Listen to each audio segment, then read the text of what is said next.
bossing, welcome back to my channel. Kayo po ba mga bossing ko ay isa sa mga gumagawa ng mga pampaswerte at naniniwala sa mga gatong mga pamamaraan? Masasabi ko lamang po mga bossing, ito lang po ang dinagdag ko po sa aming pong buhay at hindi rin ako makapaniwala sa mga sunod-sunod na mga blessing na dumating. At lalo ko po sinipagan mga bossing ko at talaga namang wala akong sinayang na sandali mga bossing. Ngayon pa mga bossing, kahit may mga pagsubok pa rin mga pinagdadaanan, dahil wala naman po tao na walang pagsubok na pinagdadaanan, lahat po yan, mapamayama, mapamahirap, iba't ibang istorya lang po tayo ng buhay.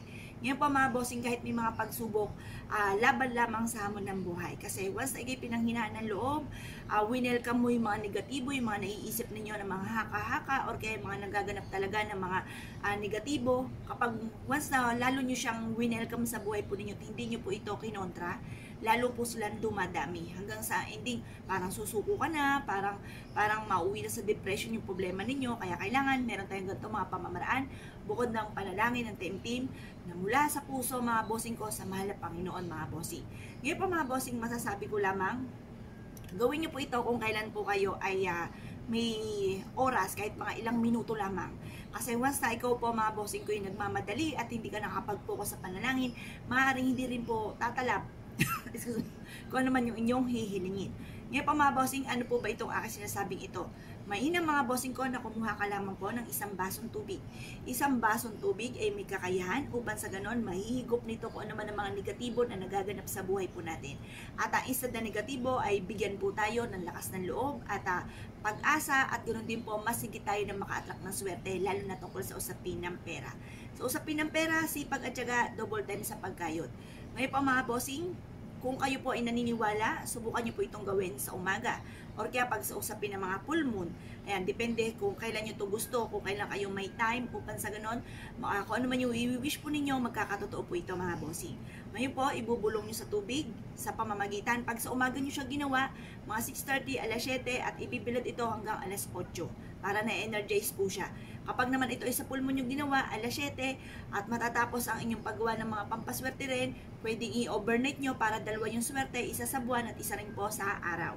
Mag-wish po kayo dito. Sa pamamagitan nito ay magtutuloy-tuloy ang pasok ng swerte at kailanman na hindi na ako mamumblema tungkol sa usapin ng pera, matutupad lahat ang mga pangarap ko at kung ano man ang mga pagsubok ko sa ngayon, ito'y pagdadaanan ko lamang at hindi ko tatambayan. Ganon ang mga pag-wish mga bossing. Pagkatapos, ibilad nyo siya sa sinag po ng araw hanggang alas 8. Kapag naman sa ano ay i-overnight lang po natin mga bossing. At pagkatapos nyo siyang maibilad mga bossing ko, kunin nyo na po siya. Marami kayong pwedeng paglagyan. Pwede nyo siyang ilagay sa may main door bago pumasok ng inyong tahanan or sa likod ng pintuan ng inyong pong main door. Pwede rin naman sa ilalim ng inyong pong higaan mga bossing. Or kaya sa inyong pong hapagkainan, mainam na meron kayong tubig dyan.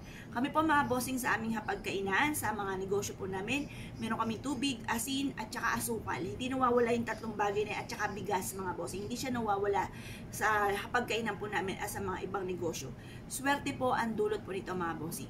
Ngayon, huwag nyo lang hahayaan na magdudumi ang tubig or kaya po magkakaroon pa ng kitikite mga bossing or matutuyo yung ating tubig. Negative po yan. Kailangan laging malinis ang ating pong tubig para tuloy-tuloy ang agos ng swerte, para masikit kayo na makatrack ng swerte, lalo-lalo na tungkol sa usapin ng pera.